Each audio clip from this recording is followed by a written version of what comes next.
Welcome to the Great Canadian Leadership Podcast, proudly brought to you by the Great Canadian Training and Consulting Company. Thank you for joining us today in our search for what makes a great communicator.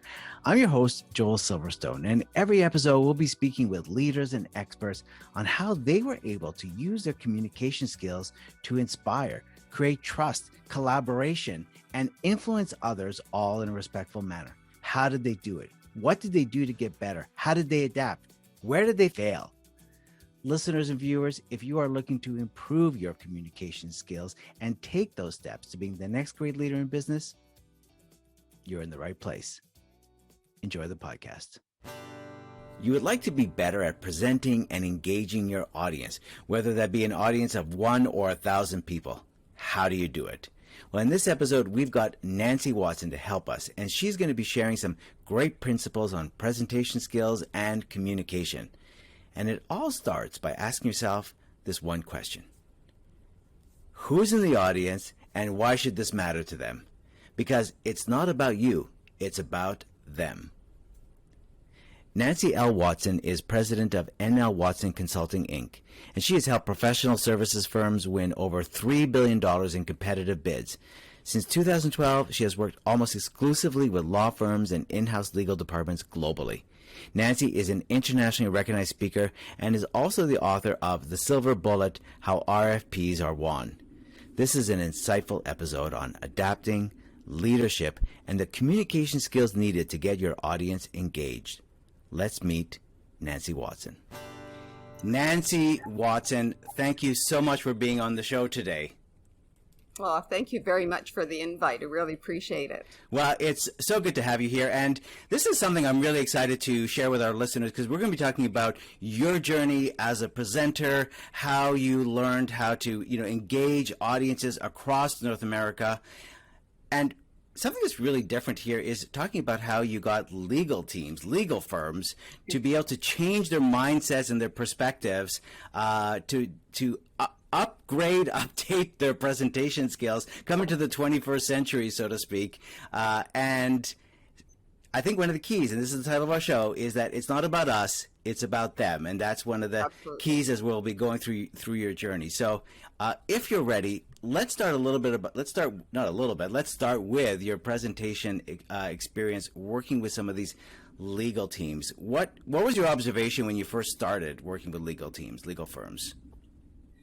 Well, I found that lawyers are very good speakers, and other professional services, maybe not so much, but lawyers, it's their living. Mm-hmm. And I found that they have a tendency to ramble and get off topic because they have so much information in their mind and they want to get it all out at once.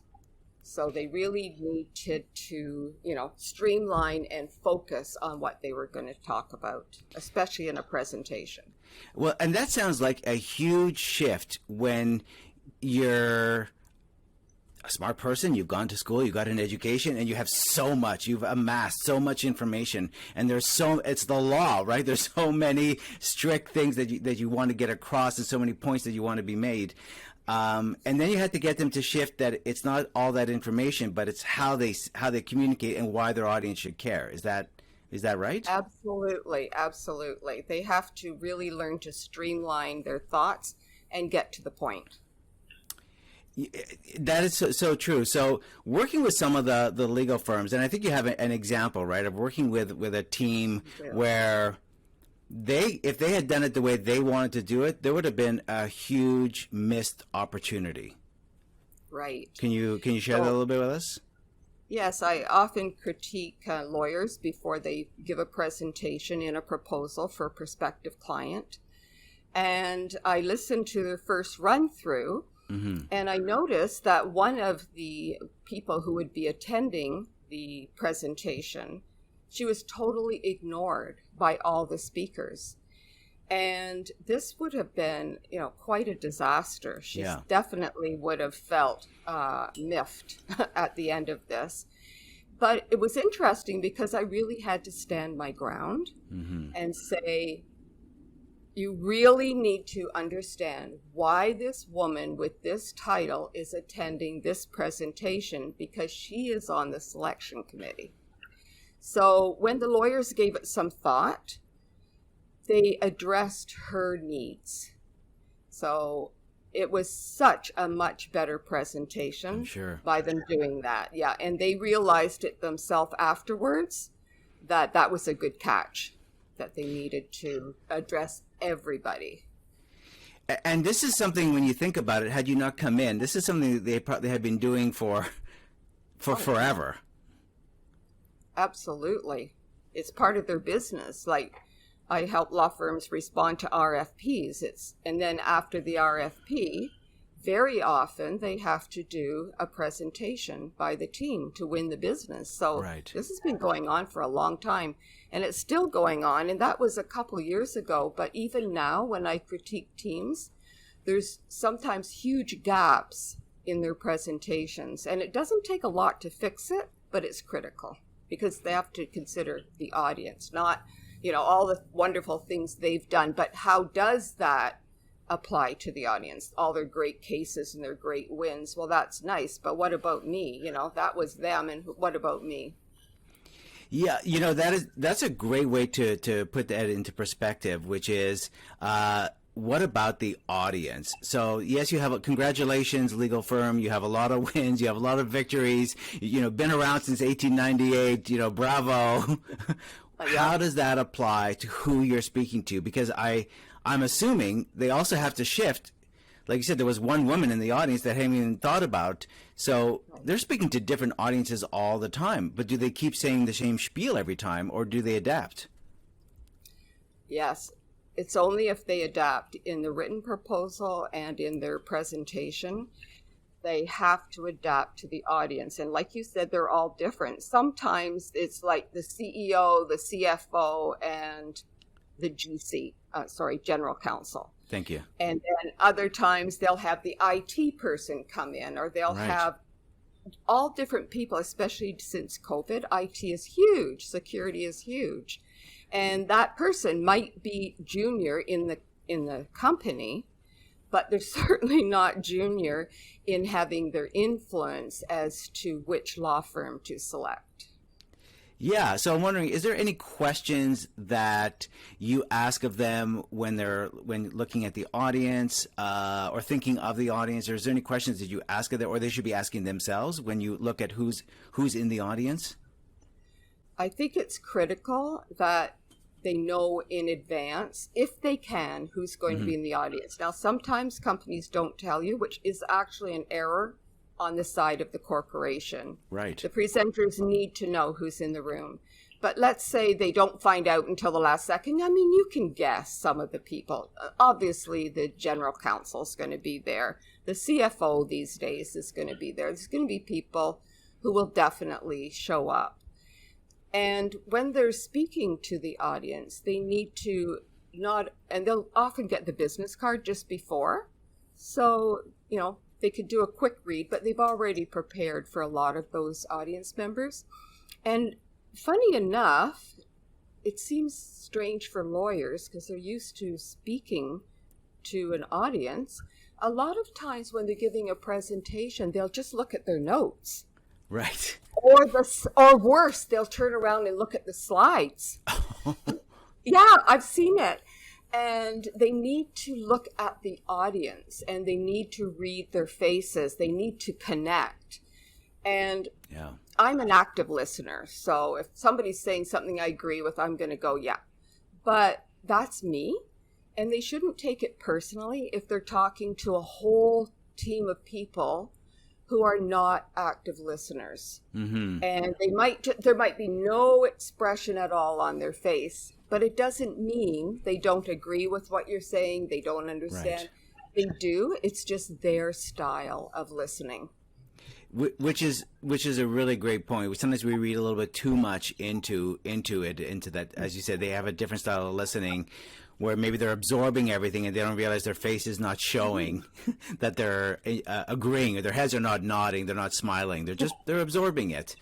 So knowing your audience, which is so funny because the show it's about them, and it is amazing that when, for our listeners listening to this, when you want to communicate, especially when you're doing a presentation, eye contact and Yeah. you know, taking a pause, I guess is what you're saying, and maybe knowing what you're saying, why it matters to the person in front of you.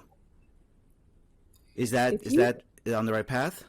Yes, if you've done your homework on, the company, you've sent in a really good written bid, then now you're confident. You know what they need to hear. You know who's going to say what. You're relaxed. And so you can be a much better communicator. So yeah, in a sense, you've done the heavy lifting. If Right. your proposal has been accepted, we like what we read. This is Right. good. Now you're doing that part where you want to influence them and say, and this is why it matters to you. Now that we're face to face or virtual. Exactly. Okay. Exactly. Well, let's talk about, as we go talk about face-to-face and virtual, you've done presentations around North America, you've coached, you've trained. How did you figure all this out? What school of hard knocks, what school of life did you go to on this for Nancey? Well, I would say in the late 70s, early 80s, I was the only woman at the boardroom table, and I was quite young back then, and my audience was senior partners. And I learned very quickly that there's no small talk with lawyers. They're professional services, time is money, and they want to, get to the point. So I learned right away, very quickly, to get to the point. And also to speak in a way to convince them that, what I was saying would make them write a better proposal, would make them present a better proposal. So I would sometimes use their own terminology. I'd say, you want to have a brief. So, as a lawyer, well, when you're walking into a presentation, in your mind, you've got to think of a brief. What's the overview? What's going on? So as much as I could, I try to use terminology that right away they have a picture in their mind. Okay, so this is gold right off the bat. So, one, realize who your audience was. They're lawyers, and they need you to get to the point. They don't have time for, it took you 2 hours to get here, you took this subway, you took this. It's like, no, right off the bat, let's get to, what's important immediately, the meat of the matter. Two, to convince them, it's one, use their language, use their terms, so that they're more, maybe they're not active listeners, but you've perked their ears a little bit because they're hearing familiar words. You're speaking their same language.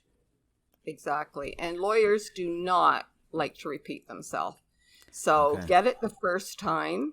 Don't have to go back later and ask questions. And if you don't understand what they're saying, the first go through, clarify it right away. You won't get a second chance. Like when you have those kickoff meetings, you have to be so prepared for your audience, which is the senior lawyers. Right. You know their nature, and you've got to be able to move through in less than an hour all the key points, all the strategies, all the agreements and fees. It's huge amount of information to squeeze into an hour, because if after that meeting you think you're going to be able to email that partner and say, oh, what was that point you were talking about? That's not going to be nice. Nope, it won't be pretty. Nancey, you said earlier that you are an active listener. Has this made you even more of an active listener, the fact that lawyers don't repeat themselves? Yes, because if they don't repeat themselves, I'm definitely going to go, I didn't understand that. And could you rephrase? If I don't understand their terminology, because sometimes I don't, I'll say, could you repeat that in layman's terms? Yeah. They're happy to do it, and they're very good at doing it because they're used to, speaking lawyer speak and speaking, to the ordinary person on the street. So they don't have a problem with it in the meeting. This is so good for our listeners and just communicating in general. One is whether you're speaking to a lawyer or not, you should always be listening as though this is the one time this person is going to say it. People don't like to repeat themselves. How many times do we say, "I just told you"? Weren't you listening? I just said it. I just explained it to you. But it's also our own fear we're so afraid of looking ignorant or naive or stupid, for lack of a better word, to ask that clarifying question. But people feel, what you're saying is that the lawyers felt respected and appreciated that you respected their time, that you were not going to come back, that you wanted to get it right. Absolutely. And, some litigators are a little, I won't say difficult to work with, but some litigators are, well, that's what they do for a living, is they express themselves. And sometimes they express themselves with a lot of emotion. And when you clarify something with them, they love it because they know you've got it, you'll use it, and you're not going to come back. Right. It's so good that clarifying is we're so afraid to say, "I'm not sure I understand that," or maybe, as you said, are you being swayed by the emotion that maybe you're missing some of the facts? Was that what you were saying, Nancey? I think sometimes you're afraid, like you said, to look like you don't know what you're doing. Like the lawyers expect you to know something about their business, but they don't expect you to know all of it. So get over yourself and find out what the lawyer means, because sometimes it can be something quite different than what you were wondering about. I like that. That's going to be my new catchphrase. Get over yourself. That's going to be my own self. Like, that should be our own self-talk all the time. Get over yourself, Silverstone. That's true. All right, we're gonna talk some more about these principles of presentation and how you learn more, and which is really so important in how we communicate. And we're going to talk about your failure to duh moment right after this break. Hi, I'm Joy Newhold, and we'll be right back to our interview. When I started the Great Canadian Training and Consulting Company in 2002, I never would have imagined that one day we would have a podcast. So first, I want to thank you for listening and share some really exciting information about our organization with you. For years, we have made our live instructor-led software and soft skills training, consulting, and coaching services customizable to meet the unique needs of each client and committed ourselves to a high quality of customer service. This combined to make the learning experience better for the participants and the planning process easier for the organizer. We love helping our clients so much. We also develop many additional free resources to help you along the way, and this podcast is just one of them. At greatcanadiantraining.ca, you will find our free monthly webinars, blog articles, and free downloads covering everything from building better dashboards in Excel to navigating difficult conversations and everything in between. So make sure to join us at greatcanadiantraining.ca. But for now, I better let you get back to the podcast. Please enjoy the rest of the interview. Principles about presentation, because we've got our get to the point. We've got our communicate in a way that is convincing, which is speak the same language as them, listen intently so that people don't have to repeat themselves, and get over yourself. Ask that clarifying question. All right. Now, before you were talking about some of the suggestions you give, some of the coaching you give to legal firms is about connecting with the audience, watching the audience. So how did you figure that part out for yourself? When I've given presentations to quite large audiences, or even sometimes, the small ones, but especially when you've got a room full of people, I would look at individuals across the audience, in all parts of the audience. And many times when I found that there was not a lot of reaction, I took it personally. And I thought, oh no, they don't like what I'm saying, or they don't understand. And what's funny is a lot of times from the people who had no emotion, they were the ones that gave me really great reviews. Yeah. So that's when I learned just to do your homework, give a good presentation, and the rest will take care of itself. Yeah. It's a funny thing because sometimes you're doing it and people are checking their phones or whatever. And so that might be a cue. Okay, I need to maybe stop talking or maybe ask a question or take a pause or change my language, right? Maybe that's a cue. At the same time, people might be just stone-faced, but they're analyzing what you're saying, and to not let that throw you off and maybe second guess yourself. That's so it's a fine line as to how to balance that out. But with practice, with experience, I guess you sort of figure out when you're losing them and when maybe they're not, they are in it, but they're just not showing you. Exactly. And I recommend, even for lawyers, like my husband was in showbiz a long time ago when I first met him, and he was on off Broadway, and he said they still did rehearsals. I mean, how many times had they done that play and they still did a rehearsal? These are professionals. Right. So if professional actors do rehearsals, how much more so should we do rehearsals? And practice in front of a mirror. And I recommend to them to say what they're going to say out loud, because it always takes longer out loud. Nice. And when you hear it, and I even have my husband come and listen to me, it sounds different. And many times I'll have to go back to my notes and go, you know what, that didn't come out right, or it just didn't sound right.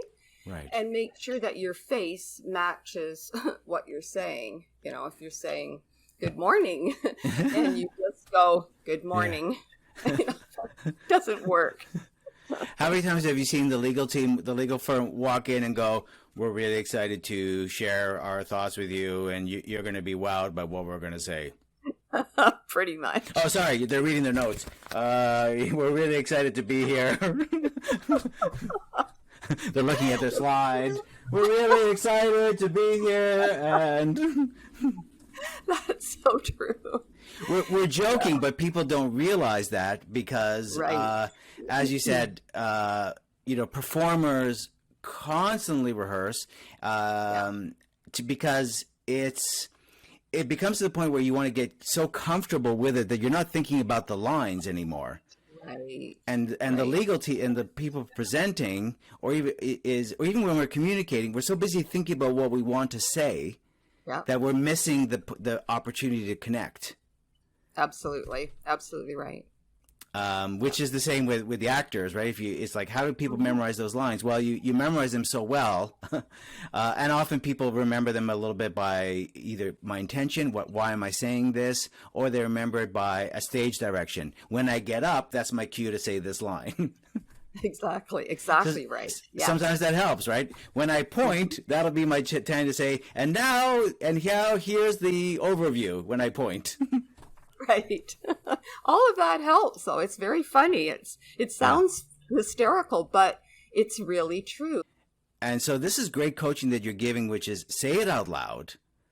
How often do people go in and they're going to maybe deliver an important message, maybe not even a presentation, just an important message, and they haven't said it out loud. So the first time they're saying it out loud, they're just hearing their voice and the words, and they're thrown off because they're hearing it and going, this isn't what I wanted to say, or that sounds funny now that I say it out loud. Like, is that the thought? Yes, absolutely. It's amazing how many times you'll adjust your notes when you hear yourself say it. And even if you don't have a number of people who can critique you, get someone who is going to be honest, not just say, oh yeah, you did a great job, because they don't want to hurt your feelings. Like, get your husband, get your wife, get your kids, and a good friend, and they will always help you improve. They'll pick up something that you totally missed. How did you become open to that kind of feedback? Because I think as you say that, people are like, oh my, I could never do this, and get feedback, let alone from someone that I'm close to. So how did what was the switch for you to be able to say, husband, are you, I'm going to be open to your feedback. How did you make that switch? Well, once again, get over yourself. Really, it is so true. They're trying to help you. Right. And even though, like, sometimes when you speak, you'll get feedback from an audience, they'll fill out a little survey. And sometimes you think, oh, that's not true. And then you go, wait a minute, this was somebody's opinion. This is a gift.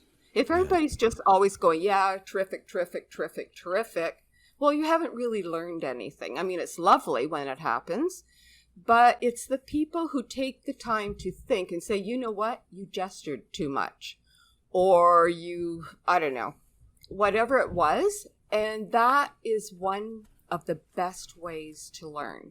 So take the feedback, whether it's verbal or in written form, as a gift for you to improve your speaking ability. That is so. I love that feedback is a gift, because if you want to grow, if you want to be better at communicating or better at presenting, it's not going to happen unless you're open to feedback. And of course, you know, as you're saying, sometimes the feedback, maybe you're going to take it with a bit of a perspective. You know, maybe someone was having a bad day, or maybe it wasn't the information that they expected. So you can't take it personally. Right. You don't take it in a negative way. And like you say, sometimes you may have to take it with a grain of salt. But I have found by far the majority of feedback to be really helpful. Yeah. Yeah. And it may not be what you want to hear, but you know, it's up to you what you do with that for the next one. And often you'll go, oh yeah, you know what, this is a lot better now that I've incorporated some of that feedback. I'm gesturing too much, or I'm not smiling enough, or I spoke too much, or it wasn't interactive enough, whatever that might be. Exactly. Let's go. Now we're gonna go over, if you're ready, Nancey, we're gonna go over to the moment in our show that we like to call failure. Ta-da! I was hoping we would skip this, like maybe go overtime and not, you know, can't fit it in. And that's our show for today. Thank you, and drive safely. You know, it's what a nice coincidence that your husband was a performer, because failure to die is from the world of performance, from the world of improvisation, which is, it's a little exercise that people do to celebrate their failures. Exactly what you're saying. The feedback is an opportunity for growth. That when we had our failures, it was a chance to go, okay, it didn't feel good, but I'm going to celebrate it and grow from it. And we go, ta-da! So if you're ready, Nancey, to share your failure ta-da moment. Thank you in advance for sharing it. And if you want, you could say ta-da if you want at the end. Okay. I'll start with ta-da just in case I forget. So I had just finished a presentation I felt went really, really well. And we opened it up to the audience. And I would say about my third or fourth question in, somebody asked me a question that I totally did not expect. I was not prepared for, and I answered off the cuff. And by time, it's one of those things when you don't hear yourself say it out loud, right? So as soon as I said it out loud, I realized that it wouldn't be interpreted the right way.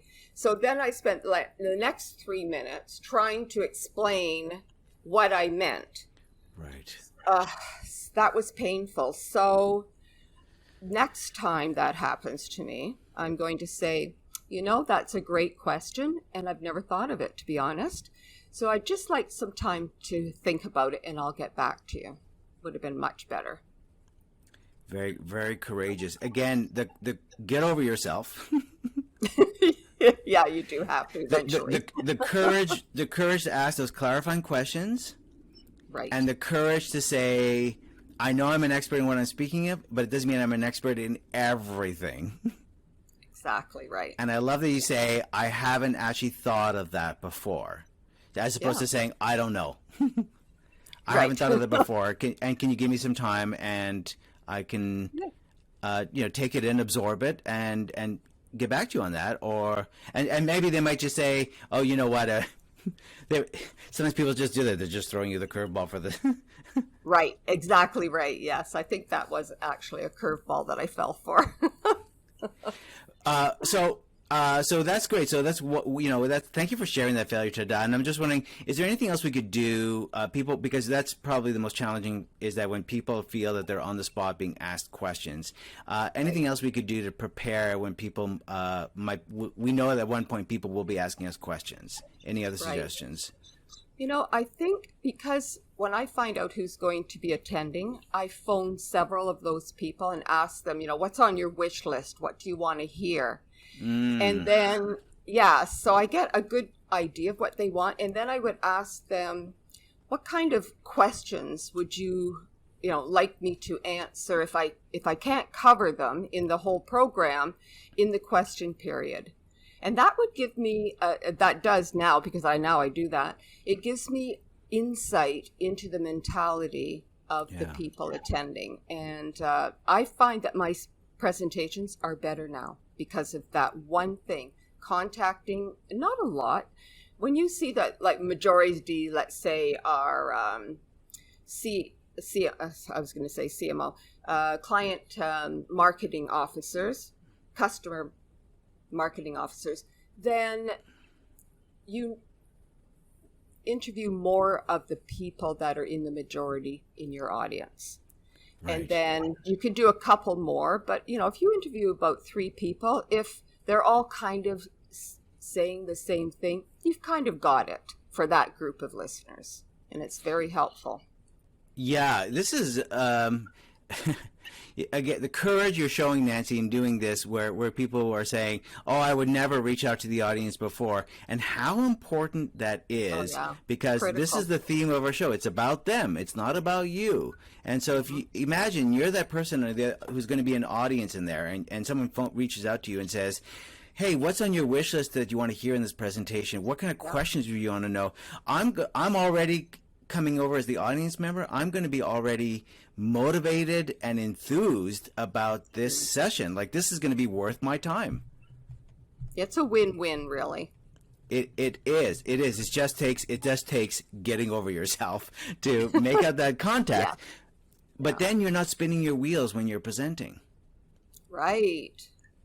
And when you know that you are meeting your audience needs, there's nothing better. It's actually really exhilarating. And then after your presentation, lawyers will come up to you or whoever's in the audience, and they'll say, "That was great." I remember when I did the one at Shell as their keynote speaker, the CFO, after, he was actually just coming up to the stage and I was leaving, and he said, "Thank you so much for your presentation." He says, "We learned a lot." And I thought, wow, he's thanking me.